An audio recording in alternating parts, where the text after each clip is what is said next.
पढ़ाकू नितिन में हम बैठकी करते हैं अलग अलग टॉपिक्स पर अलग अलग मेहमानों के साथ। लेकिन आज जो मैं बैठकी करने वाला हूँ उसे लेकर ख़ास एक्साइटेड हूँ। एक तो इसलिए भी क्योंकि हम अपने स्टूडियो से बाहर निकल आए हैं और अब हम आज जो हमारे मेहमान हैं वो हमारे मेज़बान हो गए हैं। हम उनके यहीं पर हैं। मेरे हाथ में किताब है। किताब पर जिनका चेहरा छपा है उसे देखकर आप बता सकते हैं, जान सकते हैं कि ये कौन है। ए.एस. तुलत साहब हैं और वैसे तो ठीक ठाक शोहरत है आपकी और किताबों से दिनों दिन बढ़ती जा रही है। लेकिन यूं बता दूं, क्योंकि एक भूमिका बनानी पड़ती है, कि हमारे देश के रॉ चीफ रहे हैं। रॉ की फुल फॉर्म बताने की ज़रूरत ही नहीं है। खूब आजकल तो लोग खुद ही ढूंढ रहे हैं रॉ क्या क्या करता है, कहाँ कहाँ करता है। और इसके अलावा कश्मीर के मुश्किल दिनों में उन्होंने प्रधानमंत्री वाजपेयी को सलाह दी थी, मशवरे किए थे, तो उन पर यह भी जिम्मेदारी थी। तो इसलिए कश्मीर को भी बहुत अच्छे से जानते हैं, पंजाब को भी जानते हैं और भी बहुत सारे देश के हिस्से हैं और दुनिया में जाने कहाँ कहाँ घूमे फिरे। और आखिरकार अब हम सबकी खुशकिस्मती है कि अपने सारे तजुर्बे वो किताबों में कैद कर रहे हैं। लेकिन हम पढ़ाकू नितिन में किताबों के अलावा भी बात करते हैं, तो आज बात करने चले आए। तो सर, एक तो बहुत बहुत शुक्रिया कि आपने अपने खूबसूरत ड्राइंग रूम में बैठने का मौका दिया। आपने कहा कि आप एक्साइटेड हैं, तो आप तो मुझे भी एक्साइट कर रहे हैं। सर कहिए। मैं आपसे मिलकर बहुत खुश हूँ। पहली बात मैं तो भी ये, खुश हूँ, क्योंकि सच बताऊं तो जिस दुनिया को हम जानते हैं जासूसी की, तो उसमें मतलब प्रैक्टिकली तो यही हमको लगता है कि जासूस कम बोलते होंगे, कम बताते होंगे। पर इस किताब में आपने बहुत कुछ खुलकर लिखा और मुझे बहुत मज़ा आया पढ़कर। आपने ऐसे ऐसे किस्से लिखे हैं। हाँ। तो कुछ की बात मैं करूँगा और कुछ जो आपने नहीं लिखे होंगे वो आप खुद बताएंगे। ठीक है। तो पहला सवाल तो मेरा ये है, और पहले से ही शुरू करते हैं बैकग्राउंड से आपके, वो बहुत इंटरेस्टिंग है। अच्छा। मुझे नहीं मालूम था कि जासूसी के किस्सों से ज़्यादा इंटरेस्टिंग वो होगा। आप तो मतलब राजघरानों से ताल्लुक़ रखते हैं। ताल्लुक़ रखते हैं। तो ज़रा वो बताइए कि भाई आखिर आप तो राजकुमार मानूं मैं आपको। नहीं, राजकुमार तो कभी ऐसी फीलिंग मेरे को नहीं हुई, क्योंकि मेरे जो पिताजी थे वो बड़े डाउन टू अर्थ इंसान थे। हालांकि हम फ्यूडल फैमिली से हैं, जैसे आपने कहा, और मैंने अपने पिताजी में कोई उसका ज़रा भी असर नहीं देखा, बल्कि वो काफ़ी कई बार वो नफ़रत करते थे इन चीज़ों से, ये क्या समझते हैं अपने आप को। और हम थे, फ्यूडल फैमिली से थे। हमारे दादा नावा सरकार में थे, क्योंकि एक टाइम था जब ये महाराजा प्रताप सिंह अभी बच्चा था, तो तकरीबन वही चलाते थे नावा सरकार। और नावा पटियाला तो बिल्कुल मिलती जुलती है। फिर हमारा पटियाला के साथ भी रिश्ता बना। ये महाराज साहब अब पता नहीं इसको जानते हैं कि नहीं, पर मेरी किताब ज़रूर मांगी है इन्होंने, पढ़ रहे हैं। अच्छा। तो इनको भी कुछ वो पता लगेगा। पटियाला वालों को भी नहीं पता है अभी रिश्ता। नहीं पता है, अब रणधीर सिंह को तो पता है, क्योंकि डायरेक्ट रिश्ता उसके साथ है, उसके पिताजी के साथ। उनकी जो दादी थी उसके साथ, क्योंकि उनकी जो दादी है रणधीर की, वो मेरी पिताजी की फर्स्ट कज़न थी। अच्छा। बुआ की बेटी थी। उस किस्म का रिश्ता है हमारा पटियाला के साथ।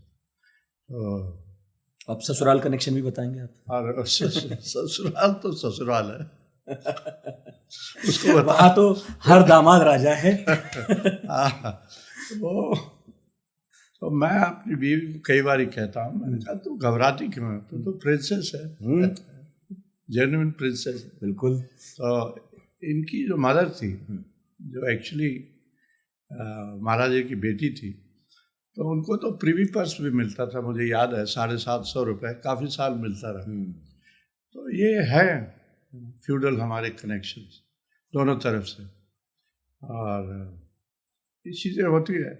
लेकिन उसका मेरे स्कूल, कॉलेज, उसके बाद सर्विस में कहीं भी उसका कोई मेरे पे असर नहीं पड़ा। पर ये राजा महाराजाओं के बीच से निकल के आप ये नौकरी करने कहाँ पहुँच गए फिर? मैं क्या करता, हाँ, हमारे पिताजी ने नौकरी आप तो अच्छा क्रिकेट खेलते थे, क्रिकेट खेलते हैं? हाँ, क्रिकेट, अगर मैं अच्छा क्रिकेट खेल सकता, मुझे था एक बार एम्बिशन था कि मैं इंडिया के लिए क्रिकेट खेलूं किसी तरह, और इतनी अच्छी मेरी क्रिकेट थी नहीं। मेरे जैसी थी आपकी भी। हाँ मैं सैटरडे संडे खेलता हूँ। हाँ, सैटरडे संडे नहीं, मैं तो क्लब क्रिकेट तो मैं बहुत साल खेलता रहा। यहाँ दिल्ली में खेलते थे हम सेंट्रल सेक्रेटेरिएट के लिए, और अच्छी टीम होती थी हमारी एक टाइम पे। मैंने उसमें फ़ोटो भी दी है। हाँ, तो फॉरेन सर्विस के थे प्रकाश शाह, जो बॉम्बे यूनिवर्सिटी को रिप्रेजेंट कर चुके थे अजीत वाडेकर और एस.जी. अधिकारी वगैरह के साथ। तो he was a very fine allrounder, batsman खास तौर पे बहुत अच्छे थे। उनके साथ मैंने काफ़ी क्रिकेट खेली। फिर दलजीत सक्सेना था जो दिल्ली के लिए रणजी ट्रॉफी भी खेलता था और नॉर्थ जोन भी खेलता था, वो भी ऑलराउंडर था। तो अच्छी क्रिकेट खेली हमने। उसके बाद फिर मैं चंडीगढ़ गया, वहाँ भी खेली। फिर उसके बाद भोपाल गया, वहाँ भी खेली। नेपाल गया, वहाँ भी खेली। नेपाल में एक समय आया, आपने क्रिकेट की बात की, कि हमने वहाँ टीम बनाई, वहाँ लोकल टूर्नामेंट होते थे। अच्छा। तो हमने एम्बेसी की टीम बनाई, और 2-3 साल बाद हमारी एम्बेसी की टीम इतनी अच्छी हो गई कि हमने दोनों चैम्पियनशिप जीत लिए। वाह। एक लीग होता था और एक नॉकआउट होता था। तो नेपाल ने अपनी टीम बनाई बैंकॉक जाने के लिए, थाईलैंड। उनको इनवाइट आया, तो मेरे को कहने लगे कि तुम भी चलो हमारे साथ, हाँ, हम तुम्हें नेपाल की टीम में ले जाना चाहते हैं। मैंने कहा काश कि मैं जा सकता आपके साथ, यहाँ रिस्ट्रिक्शन आ जाती है। मैं हिंदुस्तानी हूँ, मैं नेपाल की टीम में नहीं शामिल हो सकता। और तब तो इमरजेंसी लगी हुई थी वैसे भी। इमरजेंसी मेरे पे कोई इमरजेंसी का नेपाल में ऐसा नहीं था। दिल्ली बहुत दूर था ना, काठमांडू बहुत दूर था। दिल्ली दूर था, तो ये फायदा था उस टाइम। ये था। पर क्रिकेट बड़ी खेली। हाँ। देखिए क्रिकेट में, क्योंकि देखिए ना, आप कोई और गेम खेल लीजिए, वो 2-3 घंटे में ख़त्म हो जाती है। हाँ। क्रिकेट लंबी चलती है। हाँ। उसमें लंबे दोस्त बनते हैं। आजकल तो सबसे छोटी भी जो है वो भी 4-5 घंटे तो चलती ही है। तो उसमें दोस्तियाँ अच्छी बनती है। क्रिकेट में मैंने देखा है, क्रिकेट की दोस्तियाँ कभी ख़त्म नहीं होती, चलती रहती है, उम्र भर चलती है। अभी भी हैं लोग जो क्रिकेट, नेपाल से, जो क्रिकेट की वजह से मुझे कभी कभी फ़ोन करते हैं। वाह। हाँ, सो ये चीज़ें हैं। लेकिन फिर पुलिस की नौकरी में आप कैसे पहुंच गए, थोड़ा बताइए। देखिए ऐसा है, मेरे फादर जो थे, ही वॉज वेरी क्लियर, देखो हमारे यहाँ नौकरी करनी है तो सरकार की, बाकी नौकरी का कोई मतलब नहीं। ये जो तुम सोचते हो कलकत्ते जाके ये नौकरी कर लोगे, वो नौकरी। अच्छा, बीच में टोक रहा हूँ, वो जज थे? या जज थे, पिताजी जज थे आपके? थे वो इंडियन सिविल सर्विस से। लेकिन उस टाइम एक बंटवारा होता था कि एग्जीक्यूटिव अलग हो जाती थी और जज अलग हो जाते, तो वो जुडिशल साइड में आ गए। अच्छा। तो जज बने। जब हम दिल्ली आए पार्टीशन के बाद, पार्टीशन से पहले आप उस तरफ थे? हाँ, रावलपिंडी में। रावलपिंडी में वो सेशन जज थे। तो जब यहाँ आए दिल्ली में, तो वो इंडिपेंडेंट इंडिया के दिल्ली के सबसे पहले डिस्ट्रिक्ट और सेशन जज थे 47 में। तो वहाँ से फिर उनको हाई कोर्ट में लिया गया, शायद 52-53 की बात है। अच्छा। बेंच में गए, 65 तक रहे जज, लेकिन चीफ जस्टिस नहीं बन सके, क्योंकि एक अंग्रेज अफसर थे इन्हीं के बैच के, लेकिन इनसे सीनियर थे, डोनाल्ड फेल्शॉ, तो वो चीफ जस्टिस थे, ये नंबर 2 से। ओके। शायद मैं भी नंबर 2 ही रह जाता। हाँ, सर्विस आपकी किताब में है बात, मैं रह जाता कि अगर मेरी नियति नंबर 2 रहने की है तो मैं रहूंगा, नहीं रह पर बिल्कुल वहाँ आऊंगा मैं। तो फिर हाँ, आप बता रहे थे, फिर उन्होंने कहा कि भाई नौकरी अगर करनी है तो सरकारी करो, सरकारी करो, कोई नौकरी नहीं, कुछ और, बाकी नौकरी का कोई मतलब नहीं। ठीक है। एंड तो किस्मत ठीक थी, हम आ गए सर्विस में। हालांकि मैं सोच तो ऊंचा रहा था, पर नहीं बनी वो बात। तो पुलिस सर्विस में आए। मुझे वो दूसरी ऑप्शन भी थी सेंट्रल सर्विसेज में, तो अगेन मेरे फादर कहने लगे नहीं पुलिस सर्विस में जाओ, ऑल इंडिया सर्विस है। और मेरे जो बड़े भाई थे वो ऑलरेडी रेवेन्यू सर्विस में थे। अच्छा। तो पिताजी ने कहा कि दो क्या करेंगे सेंट्रल सर्विस में, तुम IPS में जाओ। और बड़ा अच्छा फैसला रहा, क्योंकि देखिए मैं क्या सोच रहा था कि मैं फॉरेन सर्विस में जाऊंगा, घूमूंगा इधर उधर, ये वो, अल्टीमेटली हो गया। अल्टीमेटली हो गया और मैं चीफ भी बन गया, जो मैं फॉरेन सर्विस में नहीं बनता। हमारे बैच का कोई फॉरेन सेक्रेटरी नहीं बना। बड़ी बदकिस्मती है, बड़े अच्छे लोग थे, नहीं बने। तो किस्मत भी होनी चाहिए, थोड़ी साथ देनी चाहिए। ऊपर वाले की जो मर्जी होती है वही होता है। हाँ, मतलब पता कहाँ चलता है कि मैं आज यहाँ से चला हूँ तो कहाँ पहुँचूंगा, बस वही है ना। जब पहुँच जाते हैं तब समझ में आता है कि किस किस रास्ते हो गए, कहाँ आ गए। बिल्कुल। आपने देखा होगा किताब में कि मैंने लिखा है कि सारा कुछ मेरी जिंदगी में चंडीगढ़ ही शुरू हुआ। तो वो इसलिए है कि सिर्फ ये नहीं कि मैंने इश्क वहीं शुरू किया, लेकिन बात यह है कि मैंने 14-15 साल चंडीगढ़ बिताए as a student, school, college, university, फिर सर्विस में वहीं से मैंने इम्तिहान दिया, फिर पोस्टिंग की चंडीगढ़ में। तो कई लोग कहते हैं कि तुम दिल्ली क्यों रहते हो, चंडीगढ़ क्यों नहीं रहते? मैंने कहा यार ये बहुत अच्छा सवाल है। अब इसी की कहानी सुनाता हूँ कि हमारा जो बैच था 65 बैच, वो बड़ा लकी रहा, क्योंकि उसी साल सरकार ने पेंशन रिटायरमेंट जो थी 58 से 60 कर दी थी। अच्छा। तो हमें 2 एक्स्ट्रा साल मिल गए। तो उन दोनों सालों में बहुत कुछ हुआ, मतलब मेरे करियर में। आप सोच लीजिए, क्योंकि मैं अगर 58 पे रिटायर होता, उन दिनों मैं चंडीगढ़ घूम रहा था, मकान, फार्म हाउस कुछ ढूंढ रहा था, कहाँ जाके सेटल होंगे। लेकिन 2 साल मिले, उसमें जैसे मैंने कहा कि मेरे होम सेक्रेटरी ने कहा कि तुम तो नंबर 2 रह जाओगे। मैंने कहा अगर 2 रह जाऊंगा तो 2 रह जाऊंगा। मैं यहाँ से तो कहीं जाना नहीं चाहता। तो फिर मुझे ओपनिंग मिली तो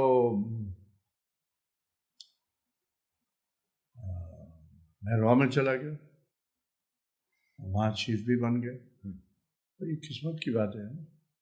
ओपनिंग मिली, आप रॉ में गए, चीफ बने, और इसलिए ना मेरे पास बहुत सारे सवाल हैं आपके लिए।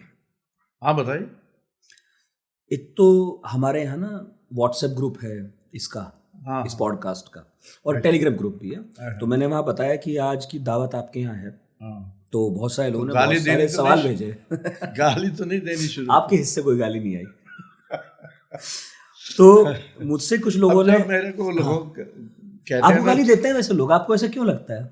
नहीं, कई लोग कहते हैं तुम्हें गाली पड़ेगी। मैंने कहा यार अब इस उम्र में अगर किसी को गाली देनी है तो दो। पर क्यों आपको वो लोग क्यों कहते हैं गाली पड़ेगी, किस बात पे पड़ेगी? पता नहीं, मुझे खुद नहीं मालूम। पूछते नहीं, ऐसा मैंने क्या किया? इसका जवाब ठीक-ठाक काम किया। इसका जवाब मैं किससे लूं, किससे पूछूं? मैं तो कई बार कह चुका हूं कि मैं मोदी जी से मिलना चाहता हूं, और मोदी जी से एक्चुअली मैं कश्मीर के बारे में, क्योंकि वही एक चीज़ है जिसके बारे में मुझे थोड़ा बहुत इल्म है, मालूम है, कुछ थोड़ा बहुत मैं जानता हूँ।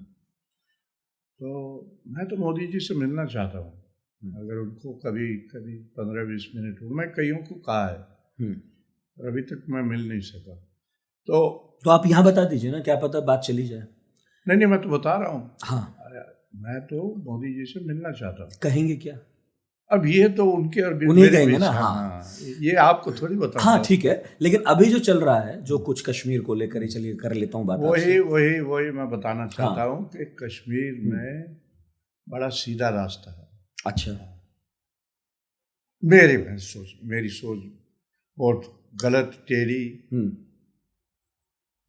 सब कुछ हो सकता है, लेकिन सोच है, सोच नहीं बदलती जा रही। मैं ना आपकी किताब जब पढ़ रहा था तो एक तो मेरी आदत है, मैं किताब में ना बहुत पेन चलाता नहीं हूँ, लेकिन मैंने एक चीज़ अंडरलाइन की थी। चलाइए पेन चलाइए। हाँ, इसमें मैंने कर लिया था वो जगह पर अंडरलाइन, और सोचा था कि मैं ना आपसे जब बात करूँगा तो आपको बताऊँगा। आपने पेज 204 पर एक बात लिखी थी कश्मीर के बारे में। 204 तो मुझे याद नहीं। हाँ, मैं बताता हूँ। प्लीज। आपने उसमें लिखा था कि डराने पर एक कश्मीरी झुक, आपने अंग्रेजी में लिखा था, हिंदी में बोल रहा हूँ। हाँ बिल्कुल। डराने पर एक कश्मीरी झुक सकता है, मरने का तमाशा भी कर सकता है, लेकिन करता है। हाँ करता है, लेकिन मौका पाते ही वो फिर उठ खड़ा होगा। हाँ। तो मैं पूछ रहा था आपसे कि अभी जो कश्मीर में हुआ 370 हटी और ये सब, तो आपको ऐसा लग रहा है कि अभी वो डरा है या कोई तमाशा चल रहा है, वो फिर उठ खड़ा होगा, या फिर यही रास्ता है? आप किसी और रास्ते की बात क्यों कर रहे हैं? नहीं नहीं, मैं किसी और रास्ते की बात नहीं कर रहा। ना ही मैं उस पोजीशन में हूँ कि मैं सरकार को सिखाऊं कि क्या हुआ। सरकार मेरे से बहुत ज़्यादा जानती है। वहाँ डोवल साहब हैं, वो अच्छी तरह कश्मीर को जानते पहचानते हैं। डोवाल साहब को आप अच्छे जानते पहचानते हैं? हाँ, मैं बहुत अच्छा जानता हूँ उनको। करेंगे बात। और लेकिन वो भी कश्मीर को अगर कोई जानता पहचानता है ऊपर पोजीशन में तो डोवल साहब ही है, और उनको रास्ता भी मालूम है। जो मैं फजूल की आपसे बात कर रहा हूँ, मैं मोदी जी से, मुझे मोदी जी के पास पहुँचने की कोई खास आवश्यकता नहीं है, क्योंकि डोवल साहब सब जानते हैं। मैं तो वैसे बात कर रहा हूँ कि हाँ, अगर मुझे मौका मिले तो मैं अब ऐसे एक बातें हैं। हाँ, तो ऐसे पूछ लेते हैं। हाँ, लेकिन कश्मीरी कैरेक्टर ऐसा है कि वो सालों से, कितने सालों से वहाँ इन्वेजन्स होती रही, तो कश्मीरी मार खाता रहा। और एक और चीज़ है जो हम कई बार भूल जाते हैं कि जब पंडितों की बात आती है हम भूल जाते हैं कि ये जो कश्मीरी मुसलमान हैं, ये पंडितों से ही कन्वर्टेड हुए हैं। मैं ब्राह्मण वर्ड नहीं इस्तेमाल कर रहा, पंडित कह रहा हूँ, क्योंकि कश्मीर में जो अच्छे पढ़े लिखे हैं उनको पंडित ही कहते हैं। ठीक है, कश्मीरी पंडित। शेख साहब भी एक पंडित फैमिली में से थे, और अगर आप उनकी वो जो ऑटोबायोग्राफी है चिनार, आतिश चिनार, उन्होंने एक पूरा चैप्टर डिवोट किया हुआ है पंडितों पे, है मेरे पास पढ़ी मैंने। हाँ, आप उसको देखिए उस चैप्टर को कि उन्होंने कितनी तारीफ की है पंडितों की। बल्कि कुछ लोग भूल जाते हैं, एक और नैरेटिव था कश्मीर में सन 47 के आसपास, जब कश्मीर का फैसला होना था, तो ये जो रेडिकल लोग थे जमात वाले, इन्होंने एक कहानी बनाई कि ये दोनों पंडित मिलके, मतलब पंडित नेहरू और पंडित दोनों कश्मीरी पंडित, दोनों कश्मीरी पंडित मिलके कश्मीर का बेड़ा गर्क कर रहे हैं। आज वो सवाल फिर उठ रहा है कश्मीर में। आज कश्मीरी इतना ओपनली नहीं जितना 47 में था, लेकिन आज वो सवाल कश्मीरी फिर पूछने लगा कि शायद शेख साहब ने गलती की। अच्छा। हम जिन्ना के साथ जाते तो अच्छे रहते। ये सवाल उठ रहा है, और ये सवाल मैंने डॉक्टर साहब को भी कहा, डॉक्टर फारूक को, और डॉक्टर फारूक अब्दुल्ला। हाँ, आपके मित्र। हाँ, मित्र कैसे हो सकते हैं, वो बहुत बड़ी हस्ती है, हम तो छोटे अफसर हैं। लेकिन उनसे मैंने कहा, और उन्होंने कहा मुझे मालूम है, और उन्होंने मुझे याद दिलाया कि ये वही लोग हैं 47 वाले जमाती जो ये अफवाह फैलाते हैं। और डॉक्टर साहब कितनी बार कह चुके हैं, बार बार बार बार, कश्मीर कहीं नहीं जाने वाला, मैं हिंदुस्तानी हूँ, यहीं जमा हूँ, यहीं मरूँ, यहीं दफनाया जाऊँगा अपनी धरती में। अब और क्या चाहते हैं कश्मीरियों से, और क्या चाहते हैं? नहीं तो आप इस वाले रास्ते से सहमत नहीं है जिधर अब कश्मीर चल रहा है? नहीं, मैं सहमत क्यों नहीं? आपसे पूछ रहा हूँ। नहीं, मैं क्यों नहीं सहमत है? ठीक हुआ? नहीं, ठीक हुआ या गलत हुआ इसके बारे में मैं नहीं कह सकता। देखिए, ऐसा है, आपने डोवल साहब का जिक्र किया, अब मोदी साहब की सोच क्या है अमित शाह जी की सोच क्या है मैं नहीं जानता, ठीक है।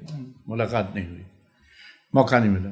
डोभाल साहब को मैं अच्छी तरह जानता हूँ और मैं आपको फिर ये बात कह रहा हूँ कि ही अंडरस्टैंड्स कश्मीर, आज की सिचुएशन अच्छी तरह समझते हैं और ये भी जानते हैं कि हमारे पास ऑप्शंस क्या है और क्या करना चाहिए, अच्छी तरह जानते हैं। लेकिन उनका और मेरा तौर तरीका थोड़ा सा अलग अलग है। उनको डंडा इस्तेमाल करने में कोई तकलीफ नहीं होती। आज जो कश्मीर में कई बार कहा जाता है ना मस्कुलर पॉलिसी, तो वो चली है कश्मीर में, उसके फायदे भी हुए हैं, मिलिटेंसी कम हुई है। मेरा मानना है कि ये जो डंडा है ये हमेशा काउंटर प्रोडक्टिव रहेगा, जैसे गोली काउंटर प्रोडक्टिव रही है। इससे कश्मीर ने कुछ नहीं पाया। इतने साल गोली चली है कश्मीर में, इतने लोग मरे हैं, क्या मिला कश्मीरी को?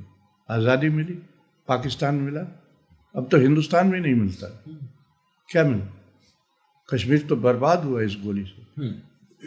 और 89 सितंबर की बात है, मैं वहीं था तब पोस्टेड। डॉक्टर साहब ने जो आखिरी उसकी पब्लिक स्पीच थी सितंबर 89 में, उन्होंने कहा था कि मत करो, बंदूक मत लाओ यहाँ, हम बर्बाद हो जाएंगे, हमारी बेटियाँ बहुएं सब खराब होंगी, मत करिए इसको। लेकिन किसी ने सुना नहीं, इन्होंने करना था वो किया। आप भी क्या प्रधानमंत्री वाजपेयी के समय तो आप वही बात तो मैं करता हूँ। आँख कान थे कश्मीर के मामलों में, हाथ कान तो नहीं थे। जो अटल जी चाहते थे, जो उनका हुक्म होता था, जो वो हुक्म वो देते नहीं थे, वो इंडिकेशन देते थे। अटल जी की बड़ी खूबी थी, ज़्यादा बोलते नहीं थे। मसलन मैंने उनको 40 मिनट ब्रीफ किए, कई लोग कहते थे वो सुनते नहीं, बड़े गौर से सुनते थे। और उसके बाद 40 मिनट के बाद वो बोलते थे, वो जो 2 बातें आपने कही ना वो ठीक है, उनको चलाइए, बस किस्सा खत्म। उसके बाद कोई आर्ग्यूमेंट नहीं, कुछ नहीं। जब हुर्रियत से बात शुरू हुई 2004 में, तो 2002 में जब इलेक्शन हुआ तो अच्छा हुआ इलेक्शन कश्मीर के लिए, हिंदुस्तान के लिए, दुनिया को देखने के लिए फ्री एंड फेयर इलेक्शन हुआ, अच्छा इलेक्शन। उसके बाद मैं पीएमओ में था, मैंने कहा अब क्या करना है? बोले कुछ नहीं, रिलैक्स। मैंने कहा अभी तो करना है, अब तो कहानी शुरू होगी। बोले कैसे? मैंने कहा इन लोगों का क्या होगा जो अपने आप को सेपरेटिस्ट कहते हैं, उनको भी तो लाना है, इनसे भी तो बात करनी है। तो मुझे टाइम लगा, लेकिन आखिरकार अक्टूबर 2003 में, शायद 21 अक्टूबर की बात है, अटल जी ने मीटिंग बुलाई और मैं अपना वही सबक तैयार करके गया था कि बात करनी कितनी ज़रूरी है। कुछ बात ही नहीं हुई। अटल जी ने खुद कहा कि भाई बात तो करनी पड़ेगी। जसवंत सिंह जी साथ गए थे, कहने लगे किससे? बोला हुर्रियत से। अटल जी आप करेंगे? कहने लगे मैं क्यों करूँगा, अडवाणी जी करेंगे, किससे खत्म होगा। और फिर जसवंत सिंह जी को कहा जाके प्रेस को ब्रीफ कर दो कि हम हुर्रियत से बात करेंगे। So it was as simple as that. उस समय डायरेक्शन वाज वेरी क्लियर, आपको क्या करना है, आप इस हद तक जा सकते हो, इससे आगे नहीं। कैसे करते हो ये तुम करो, उसमें हम दखल नहीं देंगे, करना ही है। संवाद हम कोशिश करते रहे। देखिए कई बार सवाल उठता है, अब आजकल क्योंकि टीवी वाले मेरे पीछे लगे हुए हैं, आप तो बड़े प्यार से बात कर रहे हैं, तो सवाल ये उठता है कि बातचीत से आपने क्या क्या मिला। मैं कहता हूँ बहुत कुछ मिला। आज जहाँ हम पहुँचे हैं, अगर कश्मीर मेन स्ट्रीम हुआ है, आज सेपरेटिज्म ख़त्म है, ये दिल्ली की वजह से है। और उसमें थोड़ा बहुत रोल कहीं शायद हमारा भी होगा। लोग भूल जाते हैं कि हिजबुल मुजाहिदीन का जो मेन लीडर था, जो थिंकिंग लीडर था, मजीदार, उसको हम पार से लाए थे। उससे पहले 94 में 4 जो बड़े मिलिटेंट कमांडर थे, उनको ओवरग्राउंड लाए हम, उनसे बातचीत की, उनसे सरेंडर करवाया और यहाँ दिल्ली आए। वो पहले एक होम मिनिस्टर से मिले, चौहान साहब से, फिर सरकार बदल गई, फिर इंद्रजीत गुप्ता से मिले, तो बात चल रही थी। ऐसी बातें होती है। जब मैंने बात शुरू की कश्मीरियों से, यासीन मलिक ने भी मुझसे यही कहा, वो ज़रा ज़्यादा खुंदकी था, और शबीर ने भी कहा आपके साथ क्या बात करेंगे। तो यासीन के साथ मेरी खास बनती नहीं थी, या उसकी मेरे साथ नहीं बनती शायद। लेकिन शबीर मुझसे कहता था आपके साथ क्या बात करेंगे। मैंने कहा शाह साहब ऐसा है, आप और मैं बातचीत के बारे में बात करते हैं, उसमें कोई इतराज़ है? बातचीत पर बात करते हैं। बातचीत पे बात करते हैं। उसने कहा नहीं, इस पर क्या इतराज़ हो सकता। तो वहाँ से किस्सा शुरू हुआ। अब आपके साथ भी तो वही है ना। हाँ, बातचीत पे बातचीत के बारे में बात कर रहे हैं। आप हो, वाजपेयी हो, उस वक्त के हुर्रियत वाले हो, सब बातचीत कर रहे थे, ना, संवाद कर रहे थे। हाँ, आज बंद हो गया डायलॉग, लगता है बंद हो गया। नहीं, बात तो कभी बंद नहीं होती, चलती रहती, हमें दिखती, कभी नहीं दिखती। हाँ, लेकिन कुछ दिखावा भी जरूरी होता है। अच्छा, जब मैंने कहा पीएमओ में कि हुर्रियत से बात होनी चाहिए, तो बात तो हम कर ही रहे थे, लेकिन वो ओपन में नहीं थी। इनको अगर मेन स्ट्रीम करना है, और उसका क्या रिजल्ट हुआ आपको मालूम है ना, कि ये जब दूसरे राउंड के बाद वापस गए हुर्रियत वाले, तो कश्मीरी कहता कि ये तो अडवाणी हुर्रियत है, बिक गए, ये वाली हुर्रियत है ही नहीं अब। हाँ, ये तो बिक गए। तो फिर तो कश्मीर पे बस मेरा आखिरी सवाल है, फिर बहुत सारे हैं ना, तो हाँ, आप पूछते जाइए। हाँ, तो मैं पूछ रहा था, मुझे आदत हो गई है बोलते जाने। ये आपकी जिंदगी की एक और इनिंग है जिसमें आपको इसकी तो आदत हो ही गई होगी।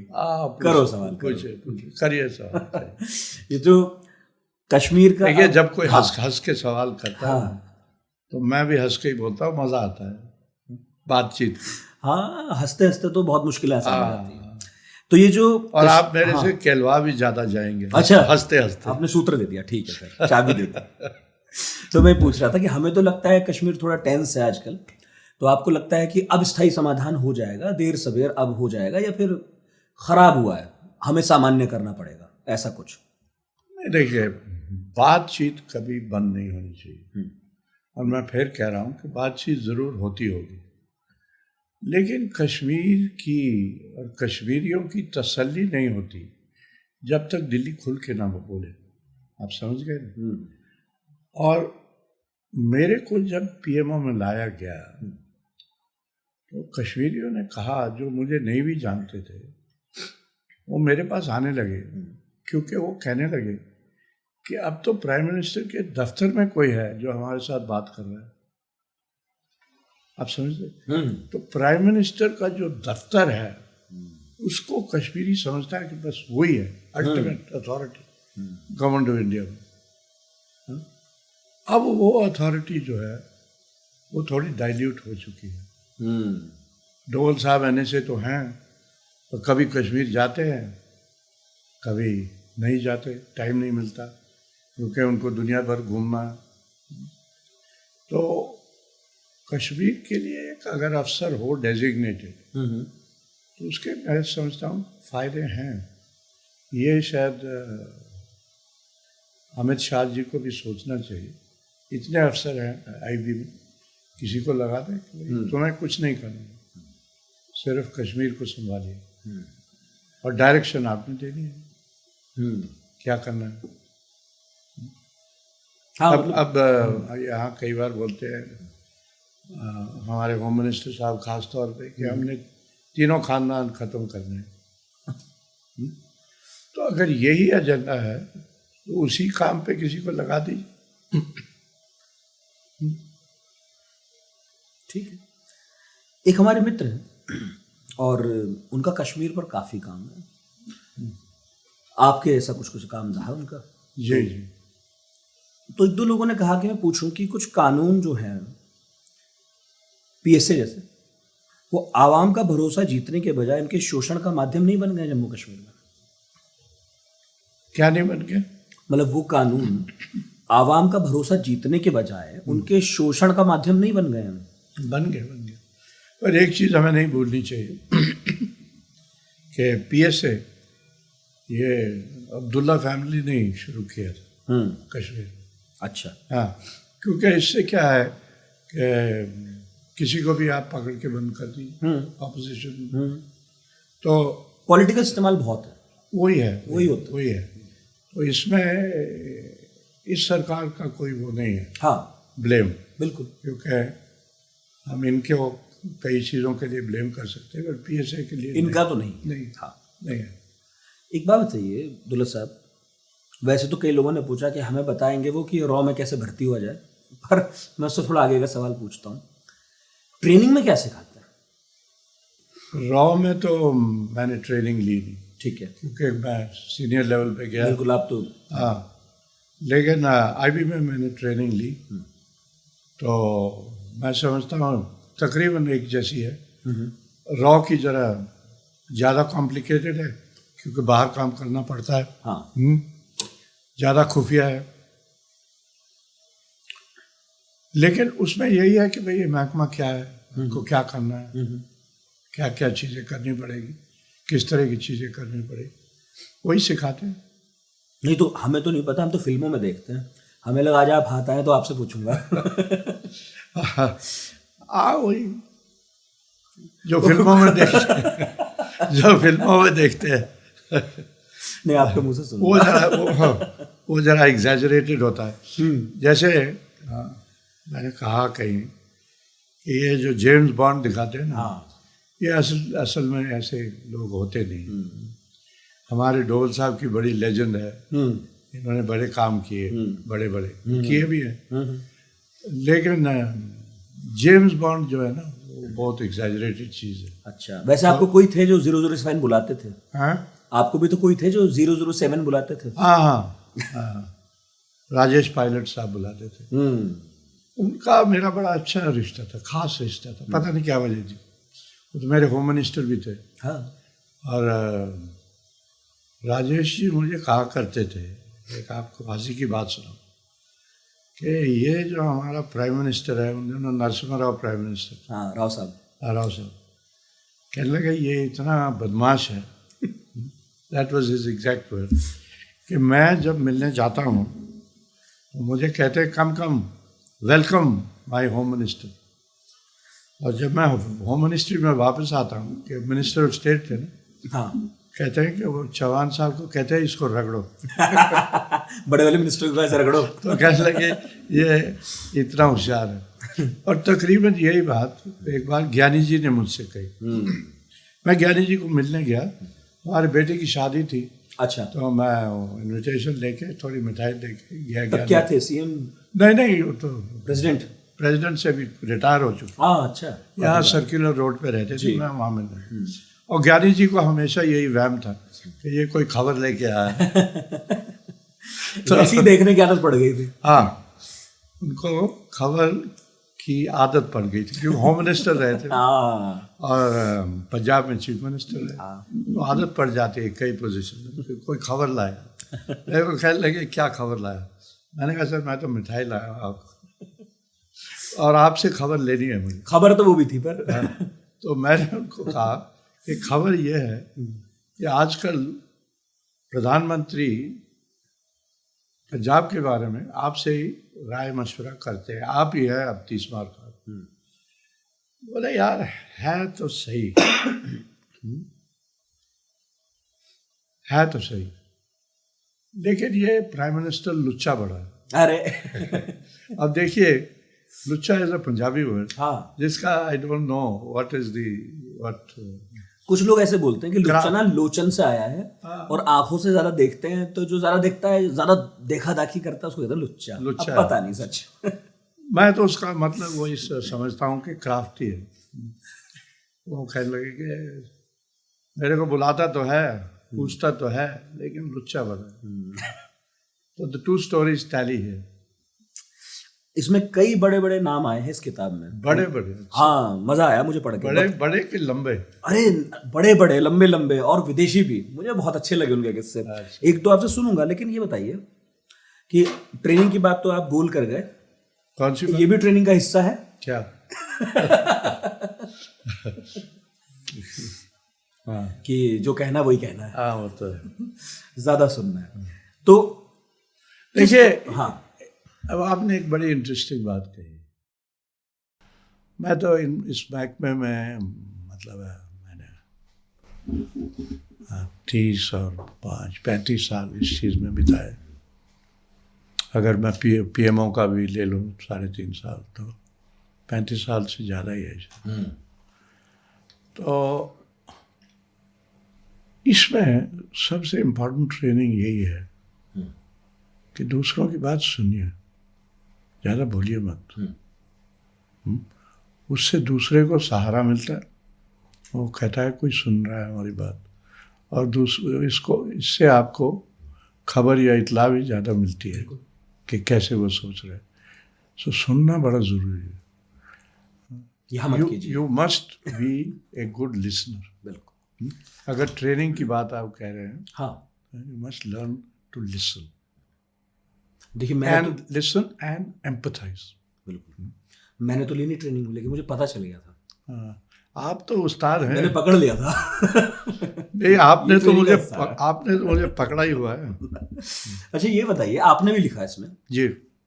किस प्रधानमंत्री ने इन चीजों में ज्यादा इंटरेस्ट लिया? कि राजीव सबसे ज्यादा? बहुत ज्यादा। ये जब जो दोनों महकमे हैं ना हमारे इंटेलिजेंस के, हाँ, ये फले बड़े सब राजीव की मेहरबानी है। उसको बहुत इंटरेस्ट था। तो 5-6 साल रहे, लेकिन वो मुश्किल से इन सब चीजों में, उसमें ही उन्होंने इतना काम किया। बहुत काम किया, और जितनी इम्पोर्टेंस उन्होंने दी चीफ्स को, और जितनी मौज चीफ्स ने तब की, मैं नहीं समझता कभी और हुई है। अच्छा। बल्कि एक मुझे याद है, एक मीटिंग थी जब काव साहब रिटायर हो गए थे, और ये इंटेलिजेंस चीफ्स की मीटिंग थी। काव साहब रिटायर हो चुके थे, और राजीव गांधी वहाँ आए और बोले। तो काव साहब मुझे कहने लगे, आजकल आपकी बड़ी मौज है। जब पीएम को सुन के तो मुझे लगता है कि आप लोगों की मौज ही मौज है। मैंने कहा हाँ sir, these are better days. तो सबको नहीं होता है इतना। नहीं, तो जब फोकस में आती है ऐसे संस्थान, मौज तब ज्यादा होती है कि तब दिक्कत ज्यादा होती है? क्योंकि फिर दोनों ज्यादा चीजें पूछा भी जाता है। देखिए, दोनों चीजें होती है। ये नहीं कि मौज ही मौज है। हाँ, मौज यूं है कि इम्पोर्टेंस मिल रही है, इंपॉर्टेंस। जो आप चाहते हैं आपको मिल रही है। हमारे पास गाड़ियाँ नहीं होती थी। मैं आपको सुनाता हूँ, मैं भोपाल में था एज चीफ ऑफ IB। 84 का किस्सा है। अच्छा। जब राजीव जी आए, 85 समझ लीजिए, तो गाड़ियाँ नहीं थी। एक मेरे पास गाड़ी थी, और एक गाड़ी शायद और थी हमारे सारे महकमे में, कार में थी। तो सडनली मुझे दिल्ली से फ़ोन आया कि कुछ चाहिए आपको। मैंने कहा क्या? बोले कोई गाड़ियाँ वाड़ियाँ कुछ जो भी चाहिए, अब टाइम है, बता दो। मैंने कहा फिर गाड़ियाँ तो फिर आज क्यों नहीं चाहिए? कम से कम जितने हमारे, क्योंकि बार यूनिट्स में DYSP इंचार्ज होता था, मैंने कहा उनको तो गाड़ी मिलनी चाहिए। तो हमारे 8-10 हैं, इनके लिए गाड़ी भिजवा दी। गाड़ी आ गई फटाफट, जो मैं तो कभी इमेजिन नहीं कर सकता था। वही इतना गरीब महकमा था। हाँ, इतना गरीब महकमा था 84 तक। हाँ, गरीब था। हम तो हजूर उम्मीद हम ये करते थे कि अफगानिस्तान में ग्रेट गेम हम देखिए जीतेंगे, ये करेंगे, वो ग्रेट गेम्स वगैरह सब ठीक है। हाँ। देखिए आईबी में जब मैं आया मार्च 69 में, मेरे पास मेरे फादर ने एक पुरानी स्टैंडर्ड हेरल्ड दी थी, तो मैं उन्हीं के साथ रहता था यहाँ, क्योंकि उन दिनों में भी मकान मिलने में कुछ टाइम लगता था। तो मैं स्टैंडर्ड हेरल्ड में आता था, लेकिन मैं देखता था सरकार की तरफ से कोई गाड़ी वाड़ी नहीं, बिल्कुल कुछ नहीं, ना अर्दली, ना गाड़ी, ना कोई घोड़ा, ना कुछ। और कई हमारे बहुत सीनियर अफसर बस में आते थे। तब आपको नहीं लगा कि ये क्या नौकरी है यार, ये भी क्या ही नौकरी थी? नहीं नहीं, तब नहीं लगता था। अच्छा। आज प्रॉब्लम हो रही है। आज एजेंसियों में अफसर नहीं मिल रहे, कम मिल रहे, ऑफिसर्स नहीं मिल रहे, नहीं मिल रहे। काबिल काबिल की बात नहीं, कोई आना नहीं चाहता। आना नहीं चाहता। स्टेट्स में इतनी मौज है, डिस्ट्रिक्ट में इतनी मौज है, यहाँ आके जहाँ कुछ भी नहीं, क्या करेंगे? जबकि अब सुविधाएं ज्यादा हैं, फिर क्या? भी ये आपको नहीं लगता कि सिक्योरिटी एजेंसीज में जो क्रेडिट की होड़ है और ऑपरेशन आधारित प्रमोशन वगैरह जो मिलते हैं, उससे भी मतलब प्रॉब्लम्स होती हैं? नहीं, कोई प्रॉब्लम नहीं, प्रमोशन वगैरह की कोई प्रॉब्लम नहीं। मैं आपको मिसाल देता हूँ, जब मैं आया यहाँ, मैं तो बच्चा था, 3.5 साल की सर्विस थी, एएसपी था जब मैं यहाँ आया। तो हम यहाँ आ गए, हमें नहीं मालूम था ये आईबी क्या है, भला है, कहाँ आ रहे हैं। लेकिन मुझे कहा गया कि आपको, क्योंकि आप जूनियर, सबसे जूनियर असिस्टेंट डायरेक्टर हैं उस लेवल पे, आपको 300 रुपये स्पेशल पे मिलेगी। अच्छा। मैंने कहा वाह गजब है, उन दिनों में 300 रुपये बहुत होते थे। बहुत ज्यादा था। अरे यार, हम लोग राजा बन गए। फिर असल में राजा में तो ये देखिए टाइम की बात है। और पहले 2 साल में काफ़ी दुखी रहा है भी में, क्योंकि मैंने कहा कि जहाँ मैं था सब डिवीज़न में काफ़ी छूट थी, खूल थी कि जो मर्ज़ी करो, जीप लेके इधर जाओ, शिकार खेलो, हाँ, काम करो, कुछ मौज करो। यहाँ तो पकड़ के रखते थे, पिटाई होती थी अगर काम नहीं करो तो 2-3 साल के बाद मैं समझ गया कि यही करियर है, अब कहाँ जाना है, तो यही करना है। अच्छा, ये एहसास कैसा है कि हम वो बहुत कुछ जानते हैं, ऐसा बहुत कुछ जानते हैं जो बहुत लोग नहीं जानते, और हम वो हैं जो सरकार के आँख कान नाक बने? बिल्कुल सही है। कैसा होता है वो एहसास? कैसी फीलिंग होती है वो? हमें पता है, इन्हें नहीं पता है। नहीं, वो ऐसी फीलिंग होती है कि भाई देखिए, मैंने कहीं इस किताब में लिखा है कि कई बार हम खास तौर पे ह्यूमन नेचर, ह्यूमन बीइंग्स को ज़्यादा अच्छी तरह समझते हैं, हाँ, लिखा आपने, डिप्लोमेट से के मुकाबले। तो केसी सिंह साहब उस पर खफा हो गए, उन्होंने रिव्यू की मेरी किताब, तो उन्होंने लिखा कि ये सब गलत है। अच्छा। मैंने कहा गलत होगा, it doesn't change facts, it doesn't change reality. कि हम लोग, क्योंकि हम इंटरेक्ट ज़्यादा करते हैं लोगों से। अब कश्मीर को हमारे कितने फॉरेन सेक्रेटरी हुए हैं पिछले, मैं 35 साल से कश्मीर को देख रहा हूँ। कोई एक फॉरेन सेक्रेटरी, ये बाहर जाके तो सारे उस्ताद हैं, लेकिन कोई मुझे बताए कश्मीर के बारे में, कोई जाता ही नहीं कश्मीर। तो हमने तो दुलत साहब ये भी सुना, हमारे कई हमारे होम सेक्रेटरी 3 साल होम सेक्रेटरी रह के चले गए, कश्मीर नहीं गए। नहीं, फिर तो सबसे इम्पोर्टेंट था। फिर आप बताए, अगर मुझे एक नाम याद आता है जो जाता रहता था कश्मीर, वो था पद्मन भैया। वो हमारे टाइम में था होम सेक्रेटरी, तो उसको मैंने देखा, वो जाता था, और उसकी गवर्नर के साथ बनती भी नहीं थी, ज़्यादा खुंदक थी। ज़्यादा जाता था ना। हाँ, एक ये भी हो जाता है। और वो कहता था ये क्यों आता है, वही, वो चाहते भी नहीं आए। और गवर्नर था वो जनरल साहब, क्या नाम था उनका, जो चीफ रहे, अब हाँ, अच्छा आदमी था, और था वो खुद की। मैं कह रहा था कि हमने तो ये भी सुना, तो आप बताएंगे, और कह रहे थे आप जो, कि जब यहाँ से कोई डेलीगेशन जाता है बाहर और बाहर से कोई आता है तो उसमें किसी रॉ वगैरह वाले को भी रखते हैं, क्योंकि ह्यूमन नेचर ज़्यादा जानता है कि नहीं, इसके बारे में ऐसा मुझे कुछ इसके बारे में मुझे कुछ पता नहीं। बिल्कुल नहीं पता ना। नहीं। हाँ ठीक है फिर। तो अच्छा, एक चीज़ और थी, आपने इसमें भी लिखा, हमारा कोई जासूस या किसी और का कोई जासूस किसी और देश का जासूस कैसे बन जाता है, ये क्रॉस कैसे हो जाता है, डबल एजेंट कैसे बन जाते हैं? जैसे हेडली का केस है, उसमें तो पता नहीं किस किस का एजेंट है। खैर फिर वो तो ट्रिपल एजेंट था। हाँ वो तो मैं पढ़ता रहा। डबल एजेंट, देखिए डबल एजेंट का मतलब ये है, देखिए बड़ी सिंपल बात है कि एक बंदा है दिल्ली में या श्रीनगर में जिसका पाकिस्तान के साथ राब्ता है, ठीक है। अब 2-3 तरीके हैं उसको, अगर आपको इल्म है या खबर है कि पाकिस्तानियों के साथ इसका रिश्ता है, उसको पकड़ के बंद कर दीजिए, उसकी पिटाई कर दीजिए। दूसरा है उससे बातचीत कर लीजिए, हाँ, और बातचीत में वो आपको बातें बताएगा। उधर ज़्यादा बताता है या इधर ज़्यादा बताता है, वो आपकी उस पर कुशलता पर, हाँ, कि आप में कितनी हिम्मत है, आप क्या निकाल सकते हैं। हमारे वो बड़े सीनियर जो थे, गैरी सक्सेना साहब, जो चीफ भी रहे, फिर गवर्नर भी रहे कश्मीर में 2 बारी, वो मुझे कहते थे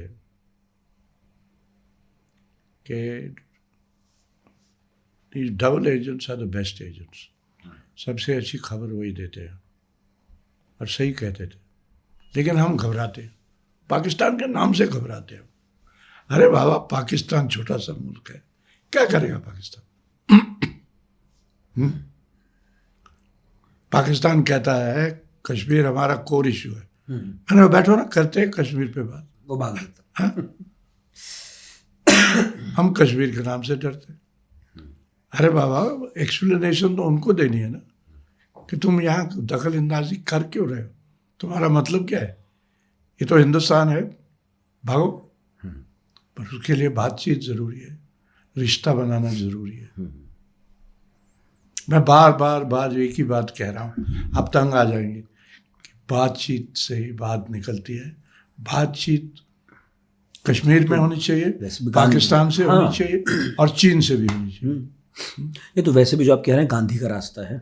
अब और ये मैंने भी, मैं तो गांधी हूँ नहीं, आप गांधी नहीं है, पर मैंने जब आपकी किताब पढ़ी तो ये पाया, और मुझे बड़ा अच्छा भी लगा कि आज मैं ऐसे आदमी से मिलूंगा जिन्होंने गांधी का अंतिम संस्कार अपनी आंखों से देखा था। अच्छा। अब आप मुझे खूब हंसा रहे,